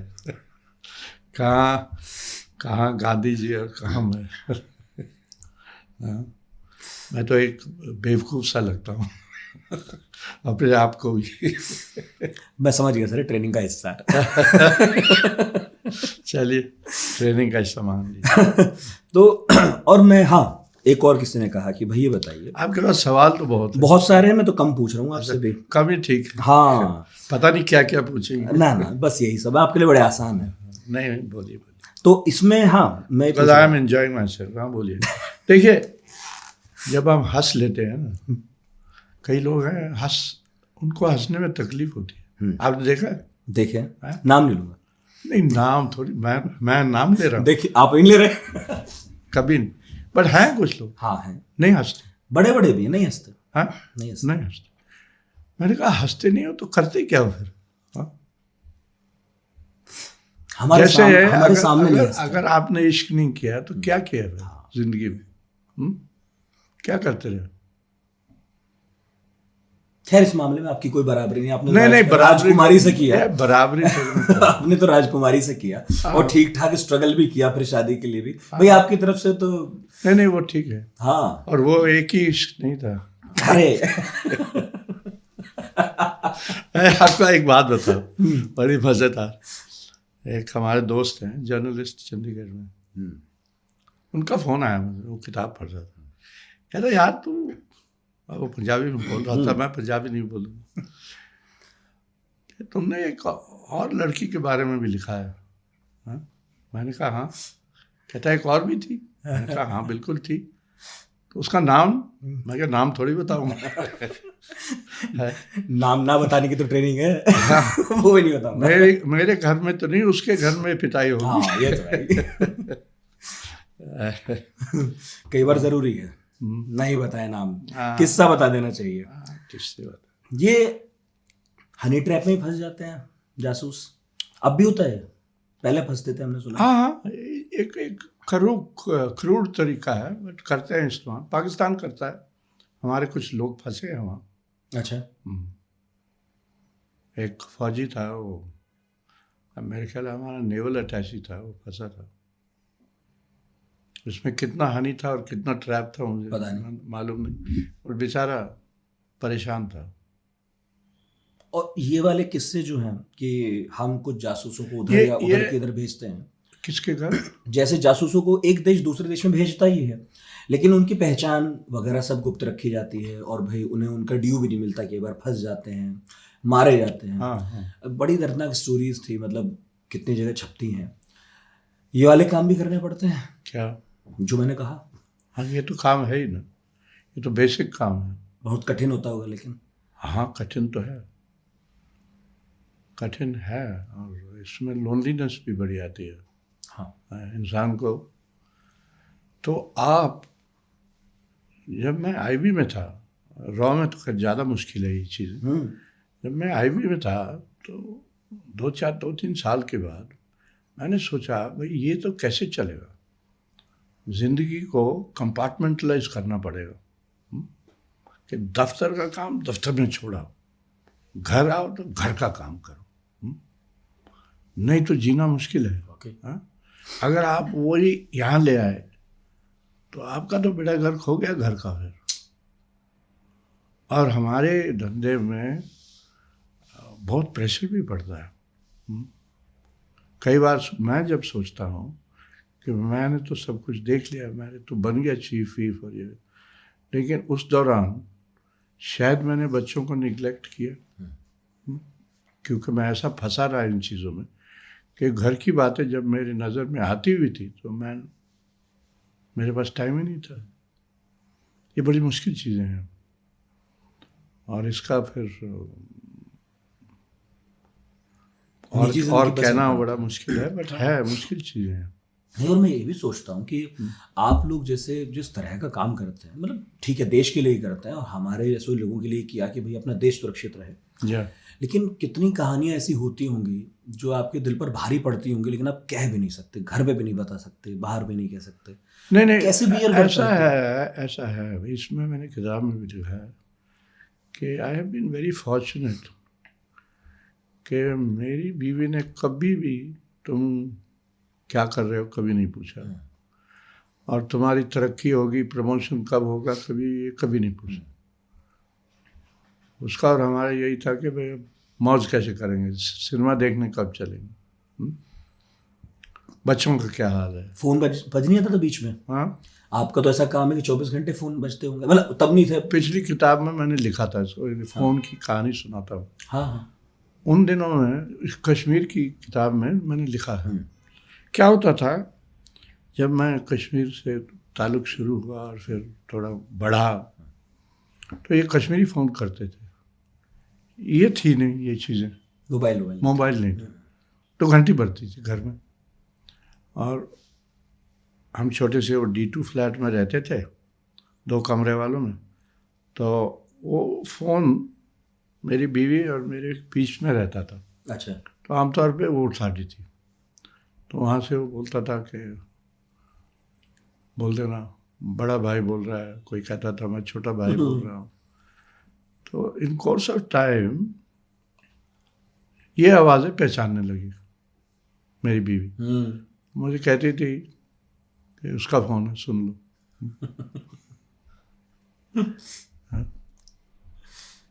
धीरे धीरे that is the only time जब उसने थोड़ा इंटरेस्ट लेना शुरू किया, क्योंकि वो फ़ोन सुनने लगी। आपने फ़ोन की बात की थी। हाँ, इसे किसे इग्नोर करें तो मुश्किल तो है, मतलब मुझे लगता है कि लोनलीनेस बहुत बढ़ती होगी। हाँ, क्योंकि आपके जैसा बढ़ती है। आपका ही क्या, मतलब आपके साथ काम करने वाले बहुत सारे लोग क्या क्या घटता होगा उसे अपने साथ ही रखना नहीं नहीं और कितना कुछ आप किसी को नहीं बताएंगे ना किताब में लिखेंगे। नहीं नहीं नहीं, वो लोनलीनेस तो कहीं जिक्र है, क्योंकि मैंने वो लोनलीनेस कश्मीर में सफ़र की 89-90 में। और ये ना ऐसे कई टाइम आते हैं। उस साल हमारी बेटी 12वीं का इम्तिहान दे रही थी और वो जम्मू में थी, जम्मू में तैयारी कर रही थी। आप उमर अब्दुल्ला भी वहीं पढ़ रहे थे उस स्कूल में जी। तो वो बेटी 12वीं की तैयारी कर रही थी, मेरी बीवी उसके साथ थी जम्मू, और मैं श्रीनगर में फंसा हुआ था। मैं जा नहीं सकता था, क्योंकि उस टाइम मुझे टाइम मिलता तो मैं बेटी को थोड़ा बहुत कोशिश करता कुछ पढ़ाने की या उसकी मदद करने की। मुझे टाइम नहीं मिला, मैं फंसा हुआ था बहुत बुरी तरह। वो विंटर बहुत ख़राब था और हमें ये नहीं मालूम था जब मैं बाहर जाता था कि वापस आऊँगा कि नहीं, कब गोली लग जाए, क्या हो। ऐसा माहौल था, बहुत ख़राब हालात थे। तो बड़ी लोनलीनेस थी। तो हमारे एक दिन बॉस आए, नए बॉस थे वीपी सिंह के टाइम पे। अच्छा। हाँ, नए डीआईबी थे। वो आए, खाना वाना खाया, वही शराब पी लेते थे, थोड़ी सी पी। मेरे को कहने लगे तुम शराब ज़्यादा पी रहे हो। मैंने कहा सर यहाँ और कुछ है नहीं, यही है। आप ना किसी से मिल सकते हो, ना बात कर सकते हो, ना कुछ हो सकता है। एक किस्सा और मैं आपको सुनाता हूँ। ये शायद 21 जनवरी का है, 90 का, 21 या 22 का। जगमोहन जी को फिर गवर्नर बना के भेजा था। तो वो जम्मू गए, बहुत वहाँ उनकी खातिर वातिर हुई, पार्टी हो रही है, वो लोग खुश थे जम्मू के जो जगमोहन जी वापस आए। यहाँ क्या हुआ कि हमारे डीआईजी थे, या हाँ डीआईजी थे सीआरपीएफ में। उन्होंने क्या किया, बहुत सारे लड़के घेर के पकड़ लिए, 200 लड़का शहर से पकड़ लिया। और मुझे कहने लगे कि मुझे फ़ोन आया कि भाई आप किसी को भेज के इनको आइडेंटिफाई करो, इनसे मिलिटेंट कौन है। मैंने कहा सर आप पागल हो गए, कौन पहचानेगा मिलिटेंट कौन है कौन नहीं। आपने 200 बंदा पकड़ा हुआ है मेरे पास कोई नहीं जो इनको आइडेंटिफाई कर सके।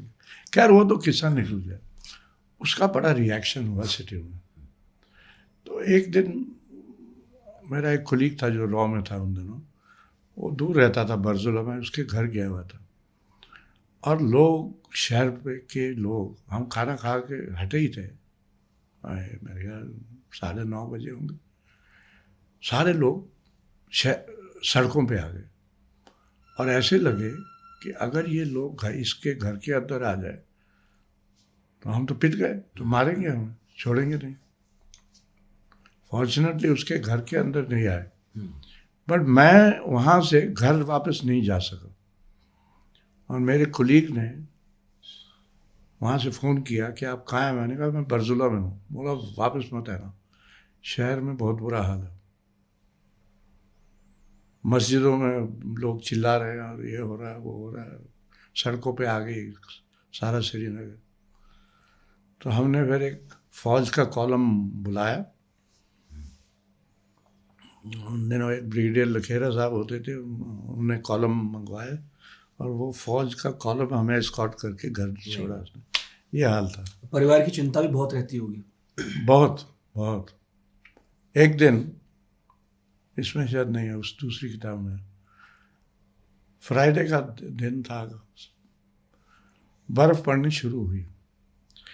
मैंने कहा यार एक दिन के लिए जम्मू हो आता हूँ, वीकेंड है, फ्राइडे रात को चलते हैं, संडे को आ जाएंगे। मैंने गाड़ी उठाई, बर्फ़ पड़नी शुरू हो गई थी। मेरे साथ एक डीएसपी बैठा, उसने कहा मैं चलता हूँ आपके साथ।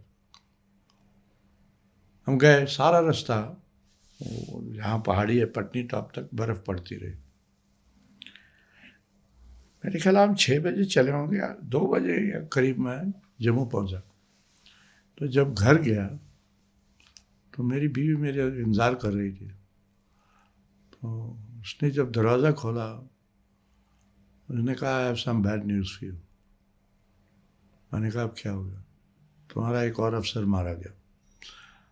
उन दिनों हमारे 3 हफ्ते में 4 अफसर मारे गए थे। तो कहने लगे एक और अफसर मारा गया तुम्हारा। 2 बजे मैं रात को पहुंचा और मेरे ख्याल 6 या 7 बजे हम वापस चल दिए। इस किस्म के हालात थे। यही टाइम था जब मुफ्ती साहब की डॉटर भी किडनैप हुई थी, आपको याद? हाँ हाँ रुकिए, सेम टाइम वही माहौल था।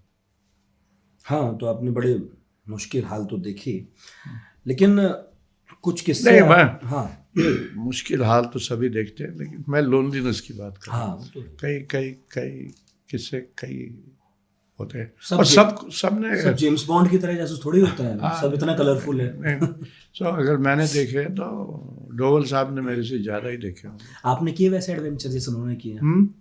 जैसे हम उनके एडवेंचर के बारे में सुनते हैं, अलग अलग जासूसों के, डोभाल साहब का भी नाम है उसमें, आपके हिस्से भी कभी कुछ ऐसा आया? नहीं, मेरी बड़ी सिंपल सी लाइफ है। इनमें सारी लिखी तो ही सारी तो नहीं लिखी खैर, नहीं ये तो नहीं सच है, जितनी लिख सकता हूँ लिखी। हाँ उतनी लिखी। हाँ ये भी बता देता हूँ कि जब डोवल साहब की किताब आएगी, और वो लाजमी आएगी। अच्छा हाँ डेफिनेटली, जैसे आपने कहा था वेनिस से बनेंगे, ऐसे वो किताब भी आएगी। डेफिनेटली आएगी। क्योंकि देखिए ना, जब एक लेजेंड बनती है तो it has to be put into book form ना, नहीं तो वो तो फिर एरी फेरी बात रह जाएगी ना। It will be and it will make a marvellous book. NSA का काम मुश्किल होता होगा ना? हाँ मुश्किल है, सारे काम मुश्किल है। आपने कभी सोचा था आप रॉ चीफ तो बने, कि इसके बाद कुछ और करना चाहिए आपको? मतलब सोचा था मन में कोई महत्वाकांक्षा? भाई ये मतलब महत्वाकांक्षा पता नहीं कैसा नहीं शब्द है, सोचा लेकिन- था, एक चीज़ सोची थी और मुझे बार बार कहा भी जाता था अच्छा कि शायद तुम कश्मीर में गवर्नर बनो। ये बहुत बात हुई और सच्ची बात यह है कि I would have been very happy to go as governor, क्योंकि मेरा और गवर्नर बनने की बात नहीं, लेकिन कश्मीर के साथ लगाव जो था, तो मैं ये सोचता था कि अगर मैं वहाँ जाकर रहूँ गवर्नर एज गवर्नर, तो मैं अपने तरीके का गवर्नर शायद बनने की कोशिश करूँ। हाँ यही मेरे दिमाग में थी और बहुत लोगों ने मुझे कहा कि तुम जा रहे हो गवर्नर बन के। सक्सेना साहब, गैरी सक्सेना जब वहाँ से निकल रहे थे, उनका जब टर्म ख़त्म हुआ, मेरे को फ़ोन किया, बोले तुम तैयार हो ना? मैंने कहा किस लिए? बोला यहाँ कौन आएगा, तुम्हारे सिवा तो कोई है नहीं। मैंने कहा सर मेरे को तो, मुझे तो कोई चांस लगता नहीं, इसे मेरे को तो और कोई दिखता भी नहीं। तो ऐसी बातें बहुत होती थी। हुआ नहीं? नहीं हुआ नहीं, और मुझे मालूम था कि नहीं होगा, नहीं होगा। एनएसए बनने का कभी नहीं लगा? हालांकि ये पद अभी शक्तिशाली ज्यादा हुआ है, पहले तो नहीं, इतनी बड़ी सोच मेरी कभी नहीं रही। एनएसए को मैंने देखा ना करीब से, ब्रजेश मिश्रा के साथ मैं रहा, आप काम करते 5.5 साल रहा उनके साथ। मेरा ख्याल है उन्हीं के दौर से ही शुरू हुआ कि एनएसए भारत में उतना ही मजबूत दिखने लगा जैसे कभी अमेरिका वगैरह में होता है कि भाई एनएसए है। देखिए हमारा जो सिस्टम है ना, वो सिस्टम में ऐसा है कि कहीं ना कहीं एनएसए और होम मिनिस्टर का टकराव होगा। और उस टाइम जब मैं पीएम में था, मेरी एक प्रॉब्लम यही थी कि बहुत बड़ा टकराव था, एक दूसरे से बात करते नहीं थे। एक बार डोवल साहब ने मुझे बड़ी अच्छी सलाह दी, क्योंकि उनकी अडवाणी जी से बड़ी अच्छी बनती थी। डोवल साहब मुझे कहने लगे यार तुम अडवाणी जी से क्यों नहीं मिलते हो? मैंने कहा जब बुलाते हैं मैं मिल लेता हूँ। मेरे कहने का मतलब था कि अगर मैं इस सड़क से उधर जाऊँगा तो मेरा बॉस खफा होगा। वो तो एनएसए है। हाँ तो मैं तो इसके साथ हूँ ना, अडवाणी जी जब भी बुलाते तो मैं जाता था। उसका कहने का मतलब ये था कि अगर आप अडवाणी जी से मिलते रहे तो हम कश्मीर में कुछ मिल के आगे कर सकते हैं। अडवाणी जी की सपोर्ट ज़रूरी है। और वो बिल्कुल सही बात कह रहे थे मुझे, पर मैं नहीं कर सका क्योंकि मैं सड़क के इस पार था, मैं उस पार जा नहीं सका। ये कोई मलाल भी है? ये मलाल है। होते हैं ना, मतलब जिन्हें नहीं होते। हाँ, इतने बड़े जीवन के बाद कुछ तो होगा कि ये करता ये ना करता। वो सोचते रहते हैं। हम्म। इससे बड़ा इशू ये हुआ 2004 में जब बीजेपी इलेक्शन हारी, तो मैं विजयशी के पास गया। मैंने कहा सर अब, बोला बस अब बोरिया बिस्तरा बांधेंगे चलेंगे। तो मैंने कहा अगर आप जा रहे हैं तो मैं भी जाऊंगा। बोले तुम तो पॉलिटिकल अपॉइंटी हो नहीं, तुम क्यों जाओगे, तुम यहाँ रहो। मैंने कहा नहीं, मैं पॉलिटिकल अपॉइंटी तो नहीं हूँ, आप ही मुझे लाए थे, अगर आप जा रहे हैं तो मैं समझता हूँ मुझे जाना चाहिए। ये मैंने पिछली किताब में भी लिखा है। उसने कहा सोच लो। मैंने कहा सोच लिया। मैंने अपने कमरे में गया, एक नोट भेजा कि मुझे 14 को रिजल्ट आया था, मैंने कहा 31 को मुझे रिलीव कर दिया जाए। तो उन्होंने कहा ठीक है, तुम नए प्राइम मिनिस्टर को ब्रीफ कर देना, फिर देख लेना।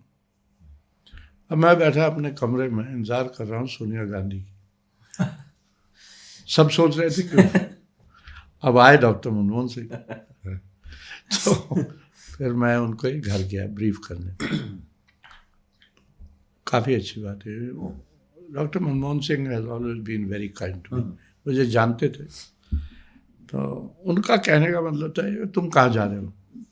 मैंने कहा साहब मैंने लिख के दे दिया। बोले छोड़ो यार, he didn't want me to leave. तो ये एक मेरे करियर में एक बड़ा सवाल उठता है कि तुमने गलत किया कि ठीक किया उस टाइम। बहुत सारे हमारी फैमिली में भी कहते हैं तुम्हारे से बढ़ के कोई उल्लू नहीं है, कोई सरकार की नौकरी नहीं छोड़ता, और वो भी प्राइम मिनिस्टर के दफ्तर की नौकरी हमने छोड़ दी। वो तो ऐसे प्राइम मिनिस्टर भी थे जो मुझे कोई कश्मीर पर आपसे सहमत भी हो जाते। कौन? मनमोहन सिंह। वो तो मेरे से आगे थे कश्मीर में। मैंने तो उनको सारा कुछ बताया। वही अग्री भी थे। आपका जो विजन, मैं आपको बात बताऊं, वो मुझे कहने लगे कि अब क्या करना है। मैंने कहा sir it's all there, it's on a platter, ये तो करके गए हैं आपके लिए, आपको कुछ नहीं अब चलाना है। बोले फिर ये मेरे खिलाफ बोलेंगे। मैंने कहा कोई नहीं बोलेगा। अब कैसे बोल सकते, जो काम इन्होंने किया है वही तो है। लेकिन वो जरा कॉशियस थे, वो देख देख के टाइम ज़्यादा बीत गया। एक मैं बार बार ये बात कह चुका हूँ, 2006-07 में एक बड़ी अच्छी विंडो ऑफ अपॉर्चुनिटी थी पाकिस्तान। साहब आप हट गए पाकिस्तान रहते तो शायद नहीं, मैं एक रहने न रहने की बात नहीं, पाकिस्तान के साथ तब हमें कुछ समझौता करना चाहिए था, हमने नहीं किया। तो बातचीत बंद। हाँ, बातचीत बंद हो गई, कुछ नहीं हुआ। और बातचीत नहीं बंद होनी चाहिए, समझौते हों या ना हो, बातचीत करने में क्या हर्ज है? बताए मुझे। नहीं, मैं तो बिल्कुल सहमत हूँ आपसे। मेरा बीवी से झगड़ा हो जाता है। सबका होता है, तो क्या बातचीत बंद हो जाए? पाकिस्तान भारत में अभी भी नहीं है ना, पर नहीं जो भी है, पर उससे मैं सहमत हूँ, बातचीत रहनी चाहिए। तो यही मैं चीन के बारे में भी यही मेरी राय। उससे तो होती रहती है हमारी। हाँ, उससे तो होती रहती है हमारी, उससे बंद नहीं होती है। नहीं, बंद तो इधर भी नहीं होती होगी। हाँ, वो तो आप बता ही चुके। हाँ, लेकिन खुल के करो। खुल के नहीं होती। हाँ, और चीन के साथ भी ये नहीं कि 2 दिन की फिर आर्मी कमांडर मिले, फिर ये हुआ वो हुआ। एक फ्लो होना चाहिए जिसमें कभी कोई अड़चन दिखनी ही नहीं चाहिए। ठीक, हमारे सारे लीडर, कितने प्रधानमंत्री कश्मीर चीन गए, सब एक एक करके। और पाकिस्तान के साथ भी हमारे सारे प्रधानमंत्री चाहते रहे कि रिश्ता बने। कई बार उन बेवकूफ़ों ने ही गलती की है, पर रिश्ता होना चाहिए। यही तो 2 मुल्क हैं हमारे बड़े नेबर। हाँ बिल्कुल। हाँ, पड़ोसी तो बदल सकते हैं आप। एग्जैक्टली, अटल जी तो यही कहते थे ना, दोस्त बदल सकते हैं, हाँ, पड़ोसी नहीं। वही अटल जी ने, आपको याद होगा, एक बड़ी गजब की बात कही लाहौर में, जो पाकिस्तानी भूलता नहीं, जैसे ये नहीं भूलता ना इंसानियत की बात कश्मीर में, एक इंसानियत, कश्मीरियत, जमहूरियत, एक ऐसी ही बात उन्होंने लाहौर में की थी जब लाहौर गए थे ना बस लेके। जी हाँ। तो इन्होंने पहले दिन तो इनकी बड़ी खातिर बातें हुई फोर्ट में, मियाँ साहब ने बड़ा डिनर किया, बहुत कुछ खाना वाना बनाया ये वो। अटल जी ने कहा कि मैं तो निशाने पाकिस्तान में जाना है मुझे।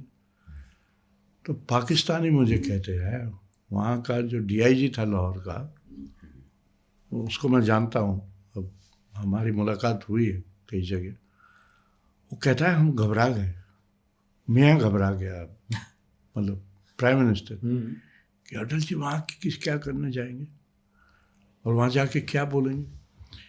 तो पाकिस्तान को वहम यह था कि अटल जी वहाँ जाके कहेंगे कि ले लिया आपने पाकिस्तान, हाँ कर दिए ना 2 हिस्से। अटल जी ने कोई ऐसी बात ही नहीं की। उन्होंने तो उसमें किताब में ये उल्टी बात लिखी कि strong prosperous Pakistan is in our interest. उससे ज़्यादा गजब की बात उन्होंने, उसके बाद बैंक्वेट हुआ गवर्नर हाउस में, वहाँ जो बात की, पाकिस्तानी कहते हैं कि जो लोग नफरत से भी आके वहाँ बैठे थे सारे उठ खड़े होके कहते 5 मिनट ताली हो जाए अटल जी के लिए। अटल जी ने ये कहा कि मैं जब वापस जाऊँगा तो मेरे पार्टी वाले कहेंगे तुम्हें लाहौर जाना बड़ा शौक था, लाहौर जाने का, ठीक है तुम चले गए, वहाँ क्या करने गए थे, हाँ पाकिस्तान पे मोहर लगाने गए थे। तो अटल जी ने क्या कहा, अटल जी ने कहा कि पाकिस्तान हमारी मोहर से नहीं चलती है, पाकिस्तान की अपनी मोहर है। तो पाकिस्तानी कहते हैं 5 मिनट लोग खुश हुए। और फिर वहीं उन्होंने ये भी कहा मियाँ साहब के साथ खड़े होके कि हम जंग नहीं होने देंगे, याद है आपको? तो ऐसे भी लोग थे।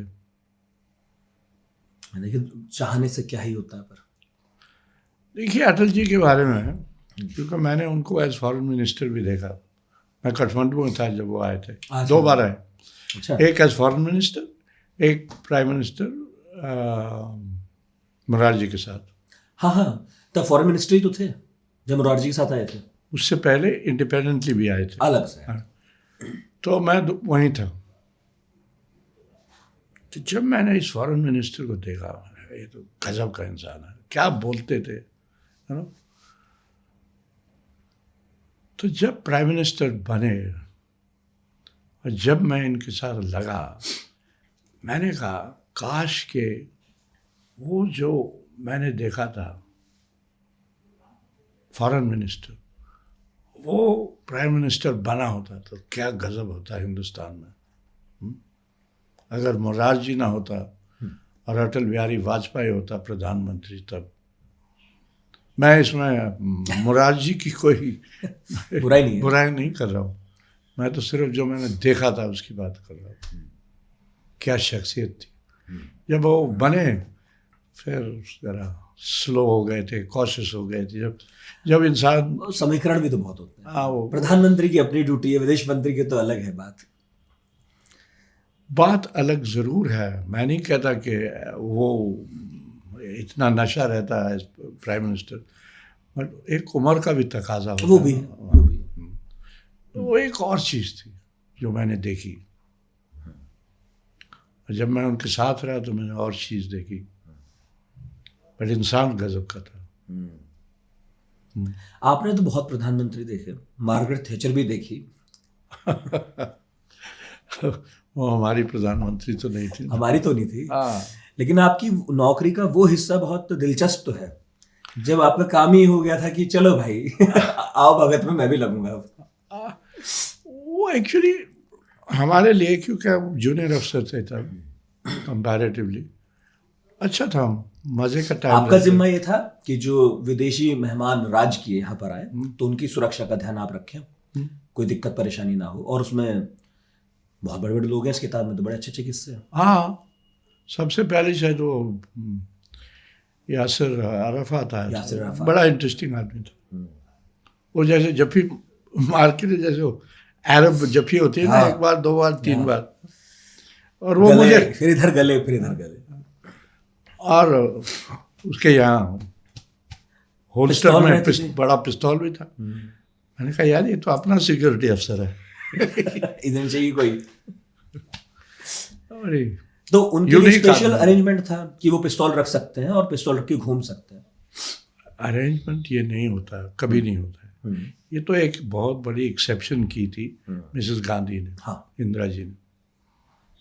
और कहीं मैं समझता हूँ उसने, अराफात ने कहा भी है कि ये तो मेरी बहन है, हाँ। राखी बहन है। हाँ, बहन के। बड़ा खास रिश्ता था। हाँ। और सबसे इंटरेस्टिंग कौन लगा आपको जो यहाँ आया और आपने उसको करीब से देखा ही होगा फिर तो, जब साथ ही घूमते थे आप तो? नहीं, सबसे इंटरेस्टिंग तो यही था, अराफात। अराफात। बिकॉज इस किस्म की चीज़ कहीं दिखती ही नहीं है, बहुत कम। भदेस आदमी एकदम, हैं? एकदम भदेस गांव हाँ। टाइप आदमी, उससे फर्क नहीं पड़ता। कुछ नहीं, कोई वो नहीं। और मेरे बगैर ना खाना खाता था, ना फोटो खिंचाता था। काश के वो फोटो मैं रखता, वो फोटो गुम हो गई, क्योंकि वो फोटो ही नहीं खिंचाता था मेरे कदम वाह। कम। तो पर अगर मैंने मज़ा किया है किसी के साथ, तो वो तो इसी के साथ जो बादशाह बना हुआ है। हाँ, अब जो ब्रिटेन के बादशाह हैं, तब चार राजकुमार साल थे। था, तब 32 साल का था, बच्चा सा था। और हम बड़ी 12 दिन हिंदुस्तान घूमे उसके साथ। Great experience. फिर दोस्ती हुई आपकी? दोस्ती कहाँ होती है? कुछ आखिरी दिनों में तो हो गई थी। हाँ, वैसी दोस्ती हो गई। लेकिन मज़े की बात यह है, उसका जो सिक्योरिटी अफसर था उसके साथ खास दोस्ती हुई। उसने जाके मुझे वहाँ से चिट्ठी लिखी कि आप जब आओ हमारे साथ बकिंगम पैलेस में ठहरना। मैंने कहा हाँ, आ रहा हूँ। गए नहीं आप? मैं तो कितनी बार गया नहीं, हाँ, पैलेस। Buckingham palace. मैंने कहा ना, I am a realist also. इतनी इल्यूजन मेरे में है, उसमें नहीं हूँ। आप चले जाते तो उसमें 1-1.5 पेज और बढ़ जाता, मजा आता हमें भी सुनने में। लेकिन दूसरी इंटरेस्टिंग चीज़ ये है कि प्रिंस चार्ल्स, अब तो किंग है, किंग चार्ल्स, अगर एज प्रिंस चार्ल्स मैं इसको फिर एक बार मिला पटियाला में। ये हमारे महाराजा अमरिंदर सिंह ने इसके लिए बैंक्वेट किया था कोई 5 साल पहले जी, जब ये चीफ मिनिस्टर थे। तो उस बैंक्वेट पे हमें भी बुलाया था। तो मैंने महाराजा साहब से कहा उनके कान में कि मुझे इससे मिलवा देना, क्योंकि मैंने इसके साथ ड्यूटी की हुई है, मैं इसको याद दिलाना चाहता हूँ। मैं गया, उसने मिलवाया कि मैंने कहा मैंने आपके साथ, जब पहली बार आप आए थे, आपके साथ 12 दिन। कहने लगा I am sorry, I forgotten, I must be honest, I don't remember you.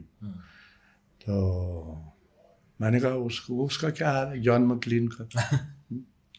कहने लगे वो भी कहीं इधर उधर है, ठीक है। कहने लगे I am very very grateful कि तुम मेरे इसलिए आए हो, सॉरी मैं आपको पहचान नहीं सका। मैंने कहा आप तो बहुत लोगों को देखते हो, मिलते हो। मुझे पता है, अब मैं आपको बताऊँ कौन सा ज़्यादा अच्छा लगा किस्सा किसके साथ आपका, जो आप सिंगापुर के प्रधानमंत्री वाला किस्सा बताते थे।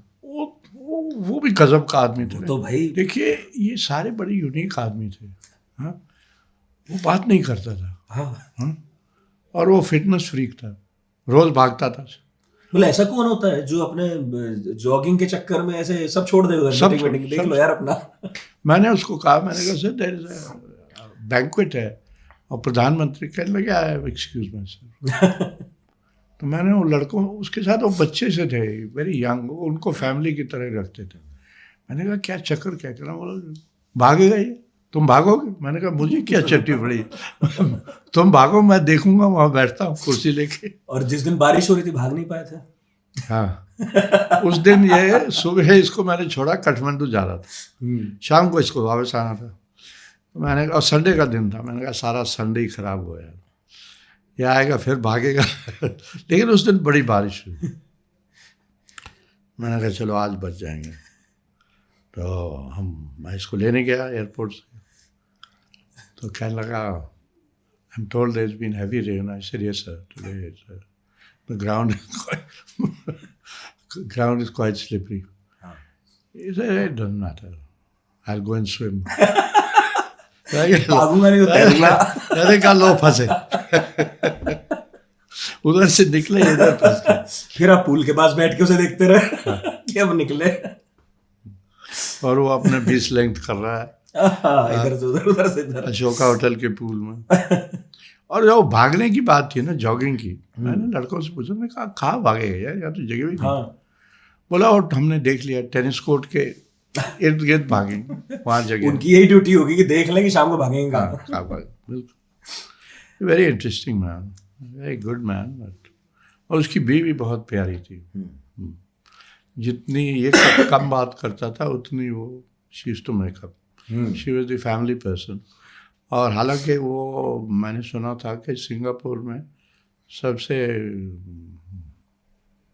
बड़ी वो वकील वही थी।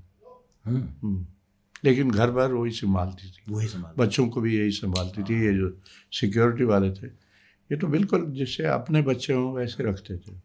और ये वही प्रधानमंत्री हैं जिन्होंने आज जो सिंगापुर में दिखता है वो बनाया, वो खड़ा किया। तो दुलत साहब, एक तो ये कि आप प्रेरणा भी हैं बहुत लोगों की, आपने कितना कुछ देखा पढ़ा। देखा है। और God has been kind। कुछ लोग ईर्ष्या भी करते होंगे ऐसा जीवन हमें मिल जाता जीने को। देखिए क्या कमाल दुनिया घूमी आपने, कैसे कैसे लोगों से मिले, क्या मुश्किल मुश्किल काम भी किए, और अब आप कह रहे हैं गाली भी खाता हूँ, सब कुछ कर रहे हैं आप, बताइए। कुछ छूट गया? नहीं, कुछ नहीं। आखिर में जोड़ दीजिए पॉडकास्ट का भी अंत है, कुछ छूट गया? नहीं, कुछ नहीं छूटा। मैंने कहा God has been very kind. ये सब ऊपर वाले की देन है, ऊपर वाले की मेहरबानी है। जब वो फैसला करेगा तो ये सब ख़त्म हो जाएगा। लेकिन मैं ये कहता हूँ सबको, आज भी किसी से बात हो रही थी, मैंने कहा ये मेला है, मौज है, जब तक है मौज करो, रोज़ मौज करो, पता नहीं कब ये मेला ख़त्म हो जाएगा। I am very conscious of mortality. और उसमें 2 किस्से मैंने दो बार इस चीज़ को दोहराया कि ये चीज़ जब उम्र बढ़ती है तो ये चीज़ तंग करती है। और मैं कई कोलीग से, दोस्तों से पूछता हूँ, मरने से डरते हो? और कई कहते हैं नहीं। मैंने कहा मैं तो डरता हूँ। मैं नहीं चाहता कि मैं मरूँ। जब तक सेहत है तब तक तो रहना चाहिए। तब तक तो रहना चाहिए। आप रहें सर, और खूब जिएं, खूब लिखें। और एस दुलत साहब की ये जो किताब है, ये उस मेले की कुछ झलकियां हैं इसमें जो उन्होंने देखा, और मुझे तो बहुत मज़ा आया। बहुत बहुत शुक्रिया आपका, धन्यवाद। प्लीज़ लिखते रहिए। जैसे हम पंजाबी में कहते हैं धन्यवाद। थोड़ा बहुत धन्यवाद। अब पंजाबी, हिंदी, इंग्लिश और भी भाषा आती हैं आपको? मैंने फ्रेंच सीखी थी। अच्छा। कॉलेज में, क्योंकि मुझे वो सेकंड लैंग्वेज ज़रूरी थी। हिंदी में मैं कमज़ोर था। हाँ। तो मैंने फ्रेंच सीखी, इम्तिहान पास किया। वाह। मगर बोलनी खाक नहीं आती, अब लिखनी भी नहीं आती। अब मिलते नहीं होंगे आपको इस संगत कहाँ फ्रेंच बोले हो। हाँ। तो और ये फ्रेंच इतने बदमाश है, अगर आप पेरिस चले जाओ तो अगर उनसे कहो कि पार्ले वो आंग्ले, मतलब अंग्रेजी बोलते हो, नो किस्सा करो। फ्रांसीसी बोलो तो हम बोलो, हमारी नहीं बोलो, पहले हमारी भाषा बोलो, फिर करेंगे फिर बात करेंगे। पंजाबी में भी कर लेंगे। हाँ, पहले हमारी बोलो। हमारा एक दोस्त होता था, वो यही कहता था, यार ना इनकी भाषा हमें समझ आती है तो हम इनको क्यों समझाएं, हम पंजाबी में इनसे बात करेंगे। हाँ। तो वो रेस्टोरेंट में जाता था तो कहता था, जब चिकन की हो जाए, कहता कुकड़, एक कुकड़ ले आ। तुम हमारी मौज लो, हम तुम्हारी लेंगे। बहुत बहुत धन्यवाद। बहुत बहुत शुक्रिया sir. Thank you sir, thank you. और पढ़ाकू नितिन की ये बैठकी आपको भी बहुत मौज लाएगी, ऐसा मुझे लगता है। और प्लीज़ लिखिएगा, बताइएगा radio@aajtak.com पर कि दुलत साहब के साथ ये बातचीत आपको कितनी पसंद आई। नहीं आई हो तो भी लिख दीजिएगा, पता ही है आपको तो। बाकी ये किताब ज़रूर खरीदिएगा और इसे ज़रूर पढ़िएगा, और जब पढ़ लें तो भी बताइएगा कैसे लगे। बहुत बहुत शुक्रिया आपका। फिर मिलेंगे अगले गुरुवार।